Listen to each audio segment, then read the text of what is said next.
Hello, everyone, and welcome into episode 9 of Conversations with Chris and Cameron. And we are excited to be joined by a special guest, KSR reporter and writer Zack Geoghegan. He's a Kentucky native, started with KSR back in 2012, and now covers everything from UK recruiting to high school standouts across the country. He lives and breathes hoops, and today he's bringing that insight to the show. So let's dive in then. Yeah, let's do it. I appreciate you all having me on. I've been following the podcast since you started, so I'm excited.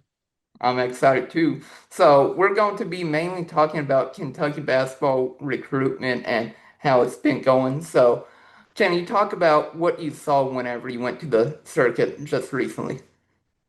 The Adidas one, man, there's a lot of stuff I could talk about from that. So that was my second time getting to go to that event down there in Rock Hill, South Carolina. The venue is awesome. It's just like 12 probably full-size basketball courts, one like main arena gym, kind of at the front of it. But I loved it so much. Last year was a little bit different when we were doing all this recruiting stuff because around June of last year, Mark Pope was still kind of putting together a roster, let alone like figuring out which high school recruits he was going to target and things like that. So this year it was a little bit different, like in the fact that I had a list of a dozen guys that I wanted to go and chat with and talk to, whereas last year it was kind of just feeling it out and figuring out as you go along. So that made things a little bit not necessarily easier, but just like I kind of had more of a mission while I was down there. So yeah, I got to watch guys like Tay Kinney, Caleb Holt, Deron Rippey, a bunch of Anthony Thompson, Bruce Branch, Cam Williams. I mean, there's a bunch of guys down there that I got to see, and I believe that was the first live period of July as well. So that was Mark Pope was down there from, I mean, Mark Pope, he was getting in his frequent flyer miles because that guy, he'd beat me to the gym there every morning. And then around 2 or 3 o'clock, he would fly off and head over to Peach Jam, like a couple hours down the road in Georgia. And I'd see on my phone a couple hours later that all of a sudden he's over there watching, Tyran Stokes play basketball. So, but they had assistants there, Cody Feger, um, Jason Hart was also in and out all weekend as well. So I was basically just following them, making sure I had all the eyes on the guys that they had eyes on. Um, there's I know that Deron Rippey, his official visit begins tomorrow. Hmm. He's like kind of one of the really, really big main targets right now. It feels like, Hmm. at least from the Adidas circuit for Kentucky, top 20 kid, point guard. He's very much impressed me. Like, didn't really know too much about him when I went down there. And he quickly just, he stands out very. He's just super athlete for a small little point guard, strong, tough. Had like a highlight of the entire camp, which was he had like a block and a dunk too. So he was awesome to watch. Anthony Thompson is just like he's a legitimate top 10 guy. He was playing for Indiana Elite.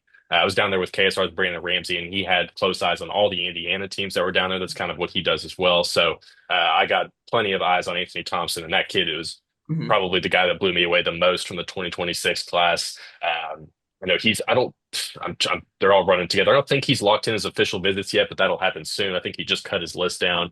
But I do expect Kentucky to be a team that he goes and visits.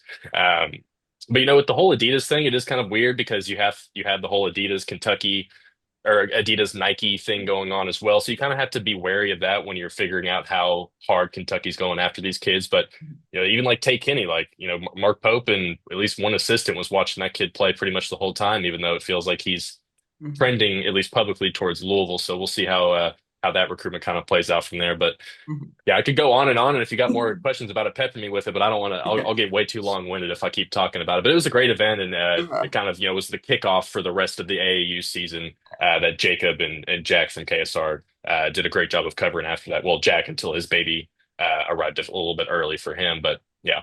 Yeah, and we all saw that video that Jack posted online where Mark Pope was like, "Go to your baby," you know. Yeah, that was some funny stuff. So I was shocked that he asked or that Mark Pope asked him to take that video. So I thought that was pretty cool. But it just kind of shows that Mark Pope kind of is the guy that he seems to be publicly. So that's always a fun little bit about it. But that was cool for Jack for sure, and his kid in 10 years when he gets to show him that video, that'll be pretty cool. Yeah, no doubt. Awesome. For sure. And then speaking of him traveling everywhere, I know you just said that. How big of an impression do you think that made on recruits?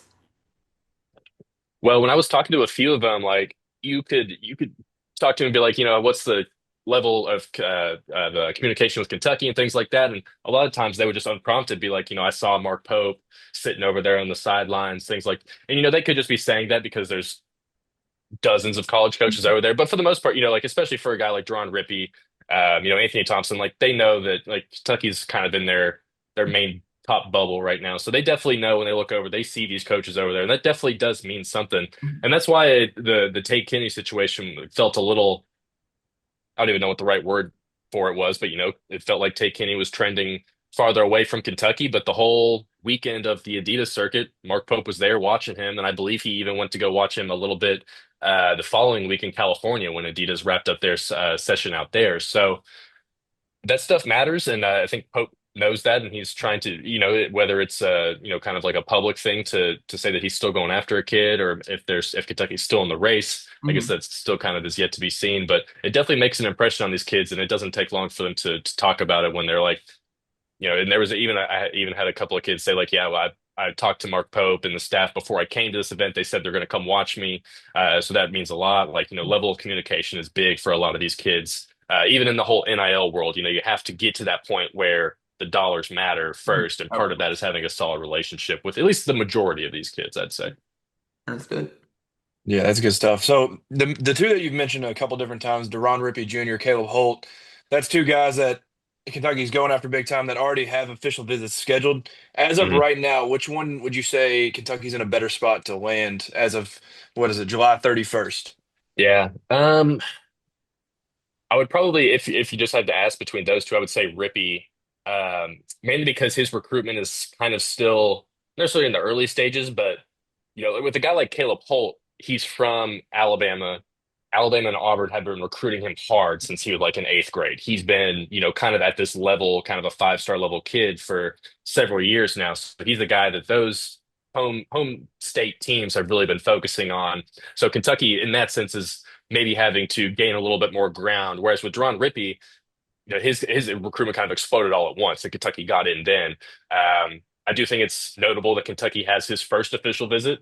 Mhm. He's got like eight. I think he actually just scheduled his NC State visit as well. I think I saw a 24/7 Sports report that maybe like an hour before I got on that he's going to do that NC State visit. He took his official visit to Louisville last fall, so he might take another unofficial there. That's a lot of visits. That's like 10 visits between, It is. now and the next like 3 months. So we'll see if he actually ends up taking all of those, which is good in Kentucky's case because after 10 visits, you can, it might be good to be the last because you get in the final pitch, but you might also not even get to that 10th visit. So definitely very big that Kentucky is going to kind of roll out the blue carpet metaphorically for him. And I don't know if they're gonna. I would expect they'll maybe try and show him off at Fan Day for the football team because the weather's supposed to be great on Saturday, so that's an easy way to get fan involvement, things like that. So it's a big weekend for Kentucky in terms of Deron Rippey. And then, like you said, Cameron, you got Caleb Holt as well, has his official visit with Kentucky. That's he initially told me it was like in September or something, and then it got shifted back like maybe a week or something like that, moved around a little bit. But that was like just for scheduling purposes. So I'd say Kentucky is right in that, top group of however many teams with Caleb Holt, who I love, who I was like a really big fan of, like just like a winning mentality. His team, shoot, what was it? Game Elite. He had a pretty good roster around him, but he was the star of the team, and he just led them straight to the championship at 3 SSB when I was there. Really impressed me. He's just kind of like a dog type athlete, could play both ends of the floor. Really liked what I saw to him. But if you're just asking me today which one I think is more likely, I'd probably give a little bit of a nod to Rippy. I do think Kentucky's in a decent spot with him generally and overall going forward. So we'll see how the things play. It's all these visits is that we're hitting visit season. So I think Kentucky's they've got like 8 or 9 of them scheduled. They just had the kid Sion Kita was on campus yesterday for his six schools in 6 days, which just seems Crazy. terrible. Like that does not even seem fun even for like a 17 or 18-year-old kid like him. Um, yeah, so it's getting to official visit season and starting off with Rippy if you can really knock that one out of the park and then go from there. They've, all the guys that are coming to visit are all top 10, 15, 20, maybe like a couple of outlier guys that are still kind of rising up the charts, but Hope's going after the big fish. So Yeah. I think that's what everyone Kentucky fans want to see, and we'll see how quickly he can actually land one and reel it in. Yeah, and do you think Mark Pope is changing his recruitment pitch a little bit? I mean, last year I know he targeted Braylon Mullins and Tudane Mhm. Yesavu as their last official visit, and then they never got onto campus at all. So do you think he might be changing it up a little bit, trying to get recruits earlier on campus than the last visit? Maybe. I never about it like that, but I'm saying that's really certainly possible, especially what I was just saying with, Rippy having so many official visits scheduled. Like, that's a lot on kids like that as well. And especially if you get to that seventh or eighth visit and you already know that you're not going to go to the last few schools, they can make that being a disadvantage. There's times where it can be an advantage as well, especially if it's like if a kid only has three or four visits and Yeah. you're the last one, then you can really kind of try and lock him down then. Yeah, I'm sure they've thought about that, and I know that Pope during his press conference, gosh, the days are already running together. I don't remember if that was this past week or last week or something like that, but maybe last week he talked to the media.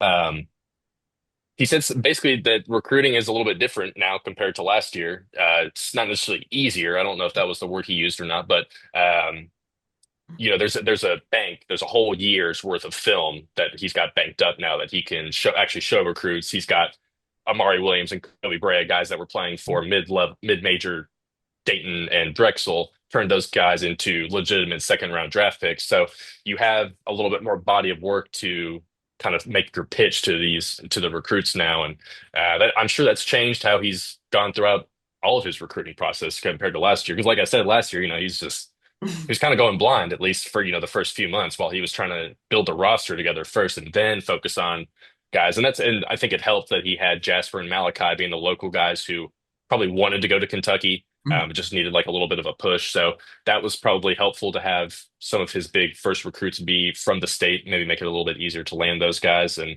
then you got, a guy like Tyran Stokes, who's also from Kentucky, and definitely sounds like the Cats are in decent shape. However, these recruitments could stretch forever long, especially with the guys as talented as Tyron, a guy who also doesn't talk. So it's kind of hard to actually gauge. That has to be like a word of mouth thing of who the actual leader is there. And by all accounts, it sounds like Kentucky's doing well at the moment. So we'll see how all that plays out. But I think recruiting is definitely different for Pope this year compared to last year. I think we can say that pretty definitively. Understood. And do you think Kentucky is leading right now for Stokes? I don't think I have enough information to say that, but I do know that Jack Pilgrim has hinted at that. I think that's essentially what he said during his Sources Say episode on Tuesday night. So he knows more than I do. So I'm inclined to kind of believe what he is saying, and definitely sounds like the chatter is trending in Kentucky's favor. But I know that Calipari at Arkansas, he's going to try and wiggle his way in. It wouldn't shock me if all of a sudden he sneaks in and even lands like a guy like Tay Kenny or Tyron Stokes, like kind of pull like an old school Cal move and just strong arm some recruit at the very end and land his recruitment. So you can't, especially in the NIL era where money really talks, it's hard to, I think, so, yeah, give a definitive leader and stuff like that right now. But it definitely feels like they're in good shape right now with Stokes. Understood. Yeah, that's what it feels like just from our perspective. But that was definitely one of the things whenever we both got on, we were like, all right, that's one of the big fish that we were definitely talking about. So that's funny you brought it up kind of on your own already. One thing another guy that's pretty popular around here that you've referenced a couple times, being able to see him play in person, Tay Kenny. Hmm. What's like because you said publicly it feels like it's shifted from Kentucky, maybe to Louisville, maybe just not Kentucky in general. What's like the read on him right now where UK stands with him? Well, that's why it was kind of confusing to see Pope and the staff paying so much attention to him on the Adidas circuit this month. What's especially when you're going so hard on a guy like Deron Rippey, who's it's kind of a one or the other situation. You don't really want to bring in both those guys, especially if you have Jalen Lowe come back for another season next year and him, kind of assume the lead point guard role again. You can't really have two of those guys because I'd say Pay and Rippy are probably going to soak up the same areas of the court. So that could be difficult trying to make that pitch work if you're trying to bring in both of them.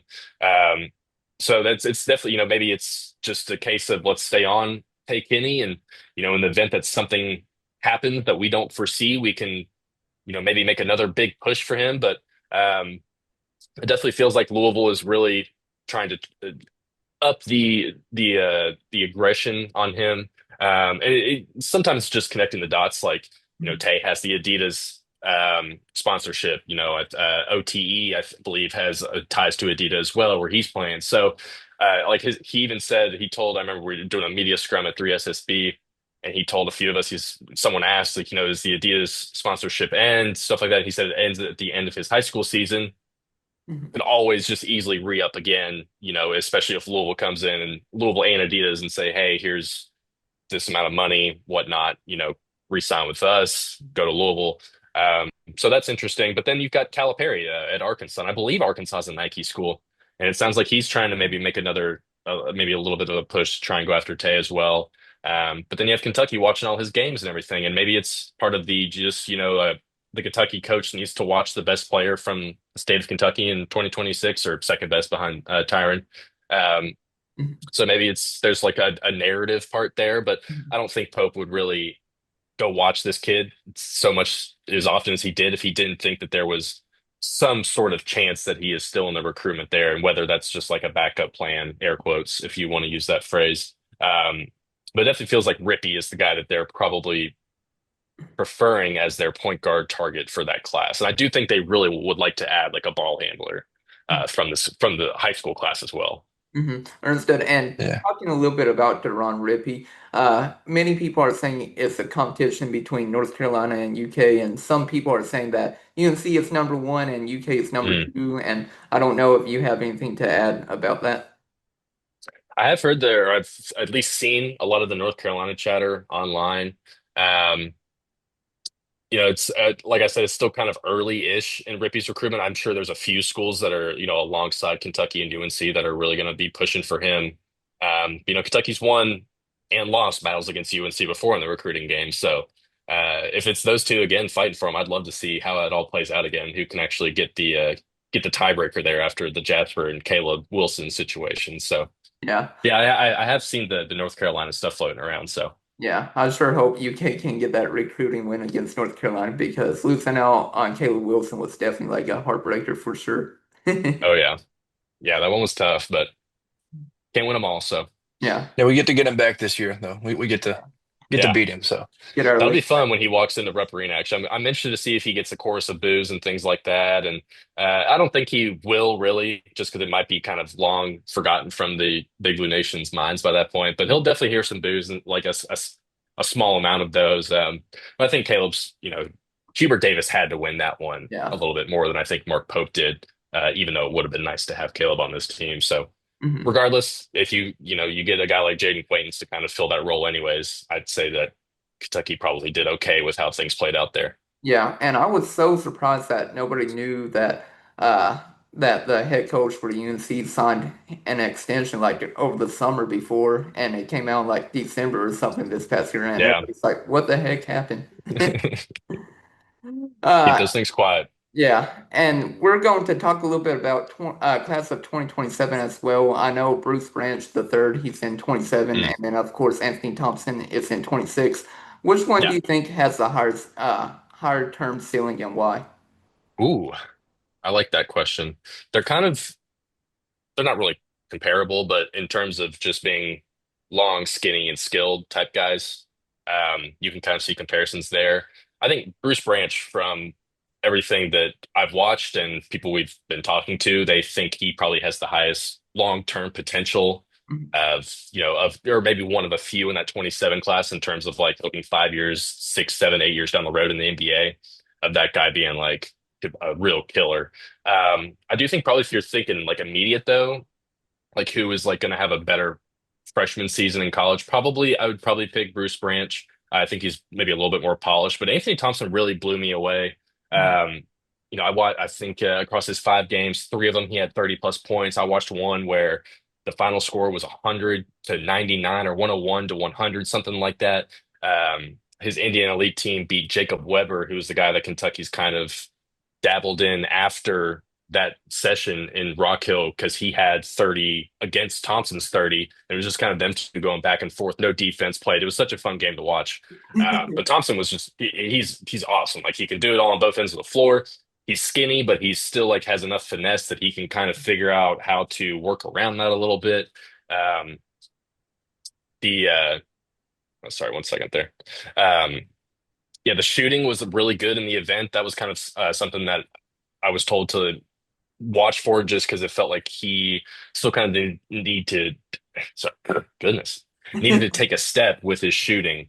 And he was hitting at least a decent amount of threes. I think he hit like two a game or something down at Rock Hill. So he was just impressive. And when you get guys that are 6'7", 6'8", long and skilled. Like they're fun to watch. And both of those guys, like Bruce Branch might have been the best guy I saw all week when I was down there. But Anthony Thompson was not far behind at all. Mhm. And I think Kentucky's probably in the top 4 or 5 or 6 for him. Whereas Bruce Branch, that's still, Yeah, he's way he's down. miles down the road at this point. I remember talking to him and because Kentucky, I don't think has or he hasn't publicly announced an offer yet, but a lot of his recruitment's going through his mom as well, and like the contact period only opens like a month and a half ago Mhm. for the 27 kids. So it's still in the early stages of him, but I fully expect Kentucky to be in on him moving at least in the immediate future and maybe try and get him on campus for some unofficial visits this season. Like Anthony Thompson, he came to Big Blue Madness last year and even I think he was there for another Florida just like game. a regular season game. Yeah, the Florida game. So I'm sure they'll try and do that with guys like Bruce Branch as well for this coming season. And that's a kid that you really want to go all in. I think they've only offered 4 2027 kids now after they just offered Marcus Spears Jr. the other day. So they're being a little bit selective with that right now, whereas the 26 class, I think they're up to 19 scholarship offers. Crazy. Um, which you throw the darts at the board and see which ones you can hit, and I'm sure they've got it's probably tiered of guys they want to go after. So, but I did think it was interesting that Josh Irving, a guy that I haven't gotten to watch, he was got an offer on. I think he had a Zoom call with Pope and them Monday night, and then by this morning he had announced official visits with Kentucky and a few other schools. So that's kind of moving along quickly as well. That's a 7 footer, like stock rising guy, top 50 kid in the country. So they've got a lot of options, but I think they are probably trying to look at bringing on maybe just 2 or 3 high school players. I think that's probably the area they're looking for, that little sweet spot. And they can be selective with that now. So I think of those 19 scholarship offers, only one of them has committed, and it's Jason Crow. So Yeah. Which Yeah, they like you got said, with options. the with like so many options out there, and you've mentioned a ton of names. I've lost count at this point, but you've said so many different guys. Which is like what guy is like an under the radar guy that you think Kentucky fans, whether we've not offered him yet or maybe it's just so early in their recruitment, no matter what class they're in, who's like an under the radar guy in your opinion that maybe you haven't mentioned yet that Kentucky fans should maybe get familiar with that we could maybe be on the lookout for, maybe landing at some point down the road. Oh, I don't know. Let me do You've this said on a the fly ton, so here. it's probably a tough Yeah, I'm question. gonna I'm gonna go on the fly here and just kind of look around up and down. Um, You an might be under the like radar. 20 names deep at this point. Well, I think a name I maybe mentioned but didn't talk about too much was Cam Williams. He was teammates with Bruce Branch on the Adidas circuit for Compton Magic. He's a 2026. Kind of like really has shot up as well. He's a top 10 kid now, got his Kentucky offer soon after the Adidas and Rock Hill wrapped up. I remember talking to him. He was basically saying that Kentucky was on him. They wanted to watch his game, see how he performed. He obviously did well enough to get a offer. I believe he's got his official visit scheduled as well. So he's a big name. He's a top 10 kid, 5-star recruit, but he's probably not being talked about like that. And it's probably I think Kentucky's coming on late in that recruitment, so that's probably part of why the buzz isn't as high around him. But he's talented. He's 6'9", 6'10", like kind of like a stretchable type forward who like he was wanting to bring the ball up the floor. Him and Bruce Branch were sharing responsibilities there, like a lob threat type guy. Very interesting piece. I didn't see too much out of like the playmaking. That's kind of something Pope looks for in some of his bigs, but maybe that piece is there as well, and they like what they saw to him. So Cam Williams is the guy that at least in terms of guys that we talk about, probably isn't being mentioned as much as it should be. Understood. And talking a little bit more about the class of 2027, what do you think about Sionita? I know you mentioned him earlier. Do you think he'll potentially reclassify as well to 26? Well, if you're taking 6 visits in 6 days like this as a 2027, probably a good Hmm. guess to say that he'll reclass to 2026 and try and speed things up. And, his recruitment could be wrapped up within the next few months. He's really showed out like had great showings at the NBPA Top 100 camp, the NBA Academy Games. I think both of those were in June, and I don't know if Pope was there for both of them, but at least there for the NBPA camp, and then UK assistants were there for the other one. So this isn't necessarily, I mean, it's still a new development because his name hasn't really been mentioned much until all his visits came together.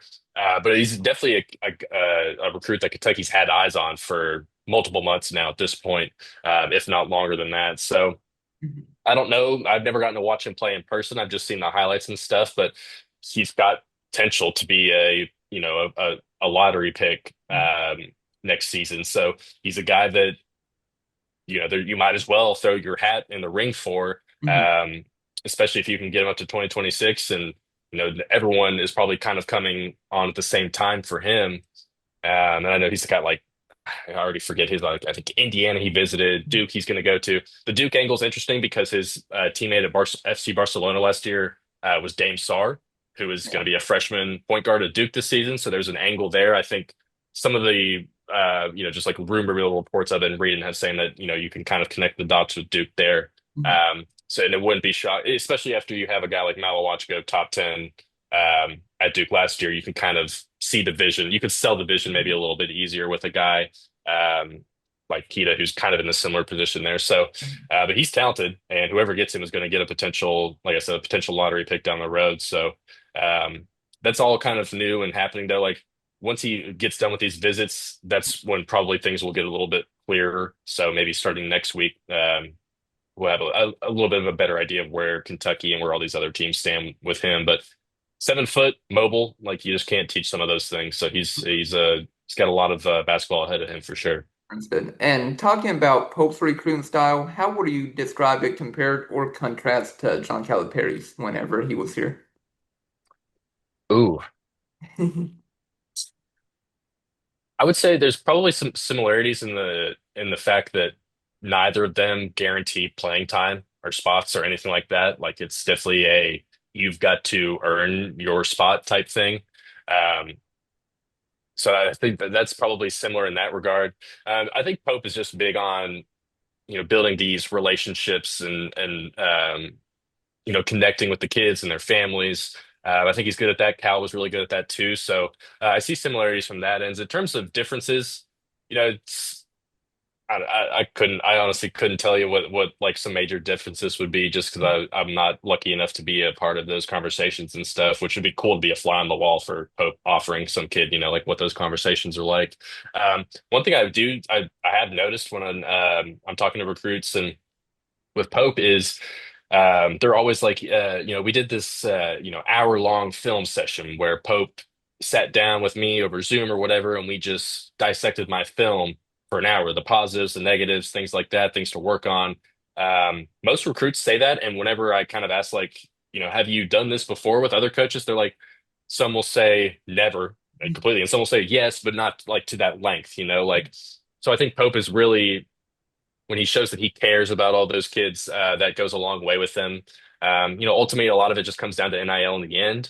Mhm. But Kentucky is in a situation where they're going to have NIL money. A So lot. you kind of factor those two things together and you can get some good payoff. But Mhm. still kind of had to see it happen because, Pope's landed a lot of good players, but he still kind of hasn't landed, that 5-star non-Kentucky freshman Mhm. um, from the high school ranks. So we'll see if everything kind of comes together for him, and I'm sure it will. I know it will eventually. It's just a matter of when it actually happens. But yeah, the film stuff I've been noticing more and more when talking to the kids, and they all say that by all accounts, all of them enjoy Mark Pope. They see him as someone that they can easily talk to. They love his energy. They all talk about his energy. That's not a front either. That's a big thing. He's probably more energetic than Cal, I would imagine. So that might be a big difference there. I can't imagine, Calipari screaming "What's up" and stuff like that on FaceTime at 7 at night for all these recruits. So, but Calipari's obviously doing fine with his recruiting. So whatever their pitches are, it's working right now, and I think Pope's doing good with it. So like, still need to land that one big fish there, but I think he's on the cusp of doing that eventually. Hey, it's that chicken money for Arkansas. Exactly. Yeah. Yeah, but yeah, hopefully though Mark Pope does land that big fish from high school. I mean, I was saying that yesterday in a tweet that I tweeted out. So I just really want him to land that big fish in high school for sure. Of course, he's already done that in college with Jaden Quaken's like that was the Yeah. big. Yeah, no, so one thing that we've mentioned like very frequently throughout the podcast and that you've mentioned a few different times is the money that Kentucky will be able to have. So with the revenue sharing, the what is it, 20.6 million or whatever. I know there was Yeah. the report initially that Kentucky was going to do like 9 million, like it was like split and it was going to be basically like building just a mega team in basketball. Hmm. Like, have you heard anything else like whether that report is true or like because I've heard some people like push that away, say that's not Yeah. true. I've heard like numerous things. Is there anything that you could like give us on like inside of that you've heard? Well, I know like my big boss Matt Jones, he's kind of pushed back on that. There's been a couple of other Kentucky reporters, Kentucky reporters, kind of pushing back on that as well. And when that because I think the report from CBS Sports was that Kentucky was going to soak up 40, or the basketball team was going to soak up 45% of the 20.5 million.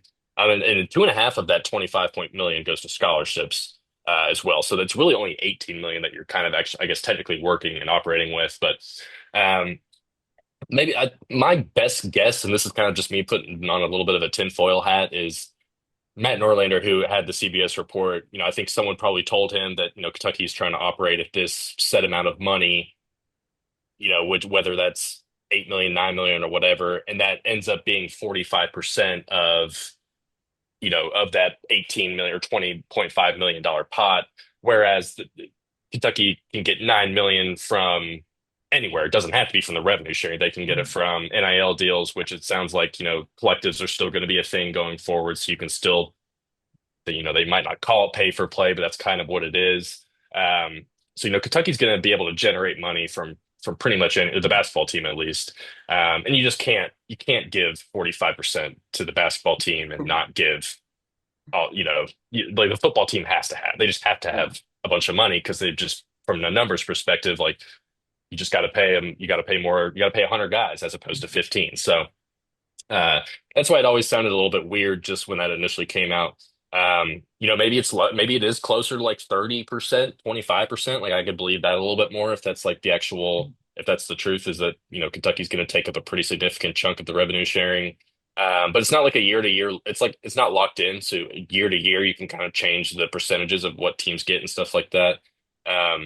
But Kentucky, like they just built a pretty expensive roster this past year without revenue sharing. So they're going to be able to find ways to get the money they need to feed their roster. And I do believe, like, kind of to go into the football realm of it, like what Mark Stoops said on Monday at Media Day, where he said, I feel good about where we are with the money. Mhm. He said it feels like the first time I actually feel good about it over the last couple of years, and I believe him when he says it like that because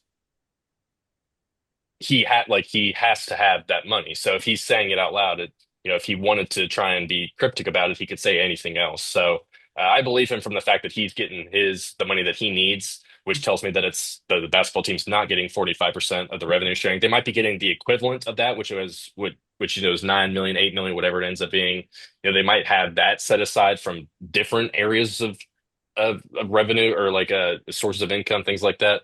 But a lot of this is me just kind of projecting, and no one really knows what the actual numbers are and things like that. But Kentucky basketball, they're going to be fine. They're going to find ways to get money. I'm not too worried about the pockets running dry over there at the Joe Kraft Center. Yeah. That's for sure. Yeah, I Yeah, understand no for doubt. sure. And who knows how much they spent this past year on the basketball team. Or this Yeah.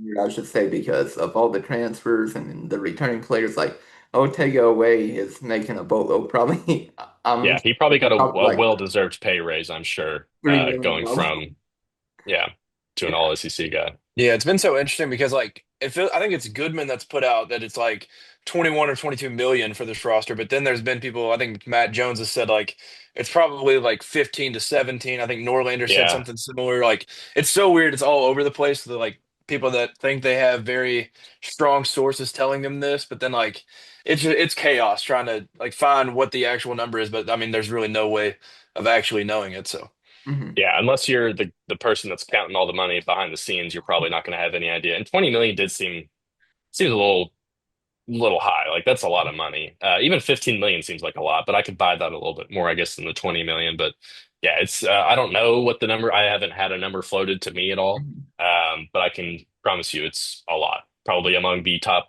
5% of college basketball. Yeah, it's going to be insane. And just speaking a little bit more about basketball, I know you said that UK will probably only take two or three recruits this upcoming year. Like, if you had to just, take a guess on who the two or three would be, who would you say? Because I think you said 19 or 20 players that they're going after.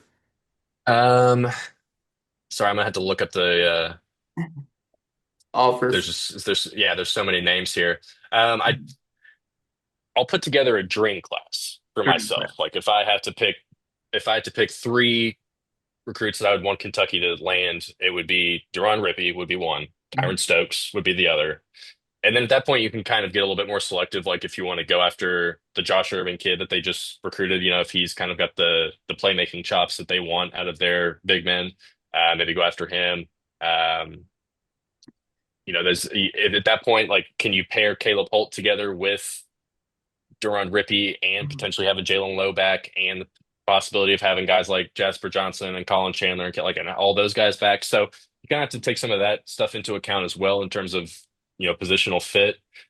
So I do find it kind of hard to see them taking multiple guards Mhm. from this class. So if I had to pick one, I think it would be Deron Rippey, and then Tyron Stokes is kind of your big on the wing. And then at that point you can get crazy. Like, Christian Collins is another wing player that's a five-star kid. Probably not going to get him. I'm just looking down. Like, I'd say, honestly, you could just probably go with those two and they could call it a day, get Rippy and Stokes and end things there, and then just kind of fill things out in the transfer portal. Or there's also a world where, they don't land any of those point guards and maybe they try and go after Stokes. And then maybe you could think about getting someone like Caleb Holt and, more of like an off-ball guard type guy. And then Erfin Diane, like, is another center that they offered after his Adidas run in Rock Hill as well. He's like just a big, big like physically imposing center. So that they've got options. I think that's why they've kind of cast a little bit of a wider net over the last few weeks with offering so many different guys. Like I think they've sent out probably like five, six, seven offers in the last few weeks to just maybe help give themselves some more options on the big board there. But if I was making a class, I would just take Rippy and Stokes and kind of call it a day there, and Yeah. then work through the transfer portal the rest of the way. Yeah, I hear you. And I made a tweet last night. If I were to guess, with it being early on, you had two of my players where I had Deron Rippey and Tyran Stokes, and then the other two players I had were Anthony Thompson and Erfan Diane. So basically on the Yeah. right track. I really don't think, like you said, UK will take more than one guard from this recruiting class. Of course, they'll be Mhm. targeting a lot of guards, but I think you're right about only taking one guard. Yeah, and if they, in a world where they don't land Stokes, then maybe they can land Anthony Thompson instead, and that's not even a consolation prize. Like that's above a step above. Like that's a really good backup option for missing out on Stokes if that ends up being the case. So, and that's you can kind of pair them in similar areas as well. Stokes is bigger, so he could probably play down more, like maybe play the four a little bit more, probably a little bit more college ready as opposed to someone like Anthony Thompson. Um, but yeah, they can be picky, and the portal really helps. Like even if you Yeah. miss on kids, you can go into the portal next off season and land someone with 2 years of experience who's probably more college ready than someone like Anthony Thompson is. Even if Thompson's probably going to end up being a lottery pick or something like that in a year or two. So Yeah. Do you have any questions you want to add on the basketball front, Cameron? I had a couple questions on football. Yeah, I think we can transition into football. I nothing off the top of my mind right now, but I'm sure something else will pop up basketball yeah. wise. But I'm good to make a transition. You referred to Stoops earlier with the revenue sharing, so we have a couple football questions. So we're now officially 30 days away from the season. What Oof. kind of young guy do you have to be on the lookout for, whether it's a freshman or sophomore, that you think could be making waves in football? Ooh, young guy. I know there's some talk of one of the true freshmen, Martellus Carter, the four-star defensive back from Paducah Tillman. He's someone that could probably get some early playing time right away. Um, I know Jamarion Wilcox isn't young anymore. I think A it's his redshirt third sophomore. year. Yeah, Yeah, he'll be a redshirt redshirt. sophomore. Yeah. But he's kind of young, and regarding the rest of that running back room, Hardly Gilmore, I think, is going to be very interesting after his whole just what a kind of just a very strange 12 months for Hardly Gilmore, with the Yeah. collarbone and then the whole Nebraska thing and all that, and then coming back. Um, but he's got loads of talent. Like he's just naturally talented, just made some mistakes because he was young, um, so I think he's a really an interesting guy to watch and pay attention to. We'll see like some of these offensive linemen, like guys like Abaselm is someone that Mark Stoops mentioned. I believe he'll be a redshirt freshman, maybe a redshirt sophomore. Um, he's another Kentucky kid. He's from Simon Kenton. Just huge, huge, like 6'6", 6'5" type offensive lineman. So it sounds like he's probably going to get some burn as well. Maybe eat up, a decent amount of snaps, maybe not half the game, but some of it. Mhm. So he'll be an interesting guy to watch. There's a lot of Kentucky guys now that I've been saying them out loud that it feels like can all but can all make some sort of impact early on. But I do think that Hardly Gilmore is probably going to be one of the top two or three options at wide receiver. So if his talent catches up, you're if it progresses at the rate that everyone kind of is expecting and has been the case so far, he's gonna make some big plays, especially if Calzada ends up being good enough to sling the ball 20, 25 times a game.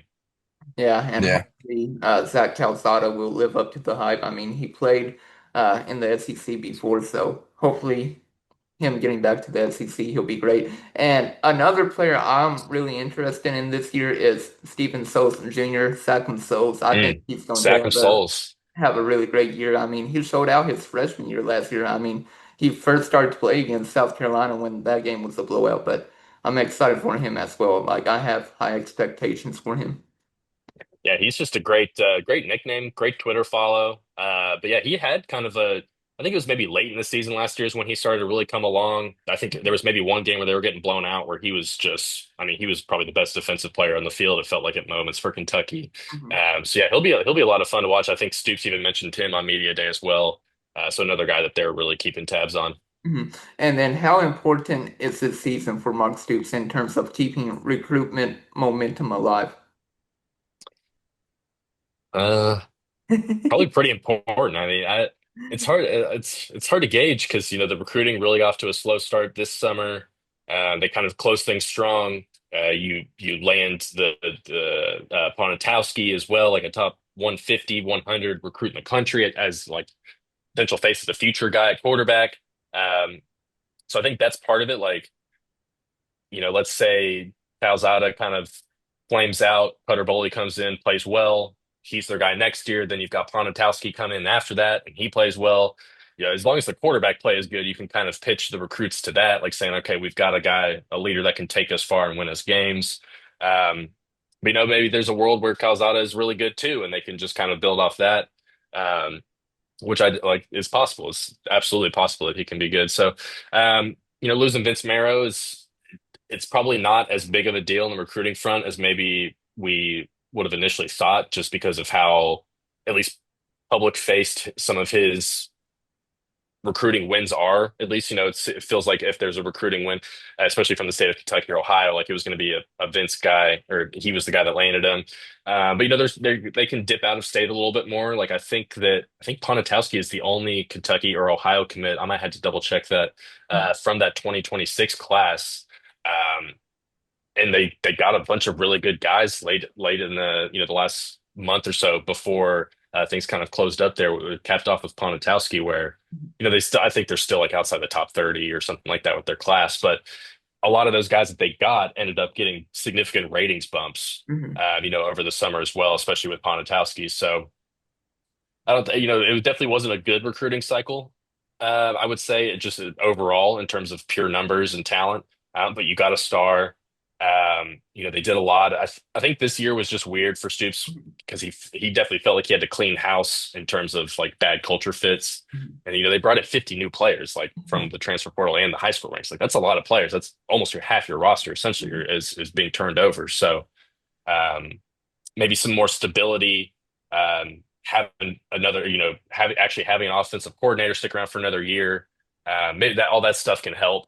Mhm. And then, just see how it goes from there. A lot of it's going to be, if they overperform expectations? Do they win 6 games? If you win 6 games, it's going to make your pitch a little bit easier Yeah, he'll going be into back. next offseason. He'll be back for sure if he wins 6 games this upcoming Oh year. yeah. Oh, he's not going anywhere. Yeah, There's too much money tied. He's not yeah. going anywhere. They could win Uh, one game. I don't know if you saw that graphic, but On3 made a graphic yesterday, and they said like the top 10 coaches who are on the hot seat, and Mark Stoops wasn't on it. And I'm like, he's not on it because of his buyout.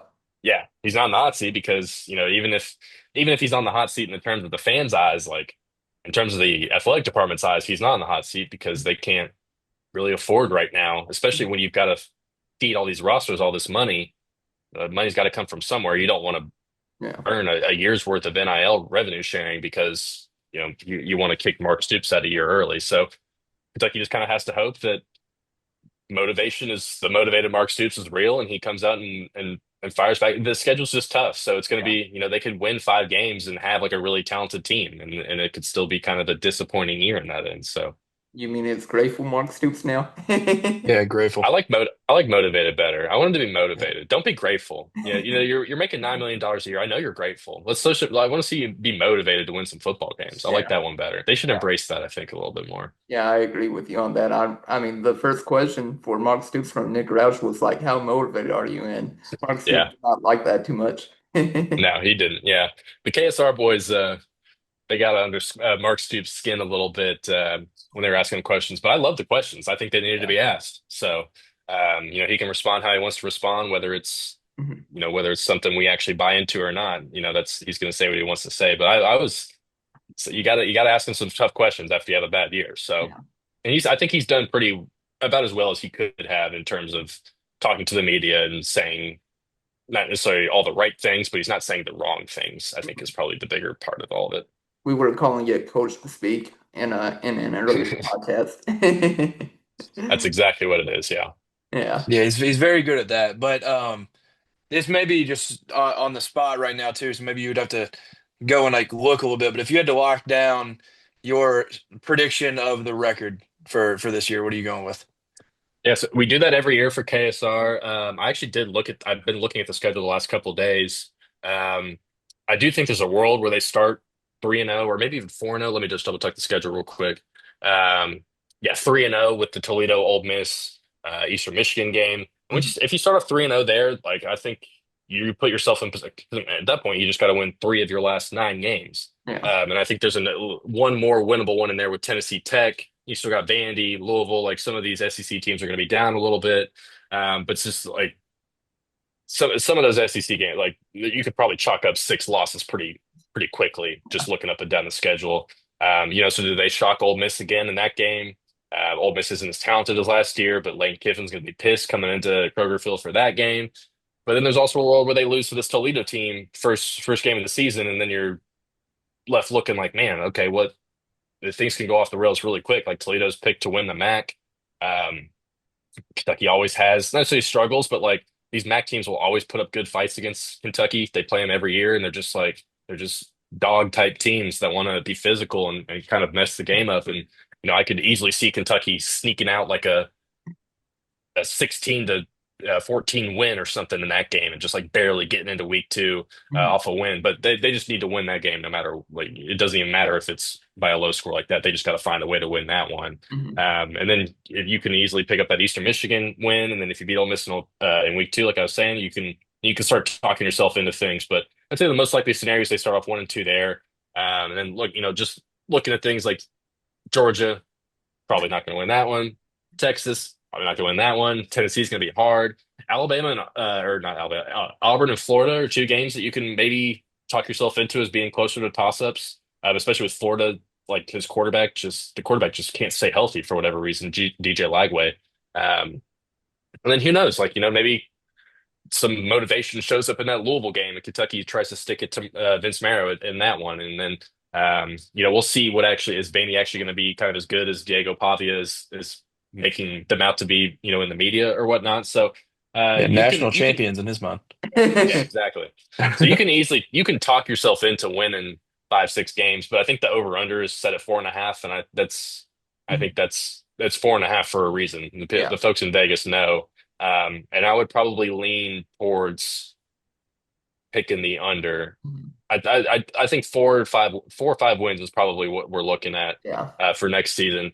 And part of it is just that schedule is just tough. Like you're going to play a handful of top 10 teams in the country. And that's tough to deal with. So, Stoops' teams usually try and pull one of those out. We'll see if they can make it happen this year. A lot of it just depends on Calzada too. Is he going to Yeah. be as good as he's talking? And if he's not, is Cutter Bowley going to be as good as everyone hopes too? So you kind of have two different storylines with the quarterback situation, but we'll see. Yeah. It's gonna be a fun season. I'm excited. I'm actually looking forward to it. So Mhm. we'll see how it actually all plays out though. We'll see. Yeah, I am too. If I was the betting man, I would probably go with the over though. I have confidence that we can get to 5 wins. I feel like we can win. Of course, we play four non-conference opponents, but I feel like we can win against the easier teams, and then I feel like we could get a win against Auburn and also Vandy. So there's 5 wins Yeah. up there. Yeah, you But can talk yourself into it when you look up and down the schedule. It's just a matter of, do things break right? what they This do. is kind of a wait and see game. And you just kind of have to, at this point with Stoops, they just have to show it to you, like Yeah. after you win, after you go 4-8 and a lot of really disappointing performances, it's just a matter of, all right, let's show me before I start believing again. Gotta definitely be motivated. And I was actually at that Southern Miss game back in 2016 when they lost, and that was a Mm. fun night. Like it was great in the first half, but then that second half when Southern Miss came back and won, like being a fan, they're just heartbreaking. Oh, I can imagine. Yeah. Do you have anything else you want to add, Cameron? No, I don't think so. It's been fun. I'm glad you were able to join us and fill us in on some basketball and talk a little football too. So it was Yeah, Yeah, fun. Thank you. absolutely. yeah. Yeah, no, I do this for a living, so I love talking sports. Especially Kentucky. It's fun to do. So appreciate y'all having me on, and Mhm. yeah, y'all are doing great stuff. So it's been awesome. Appreciate it. And like I said, if y'all want to watch or listen, it will be on YouTube, Spotify, and Apple Podcasts. Thank you again, Zach. And we appreciate everybody watching and listening to this podcast. But this is Chris Eastmore, and And Cameron Waddle, thank you again, Zach. Yes, sir. Thank you all. we're signing out. Thank you all for watching episode 9. See y'all.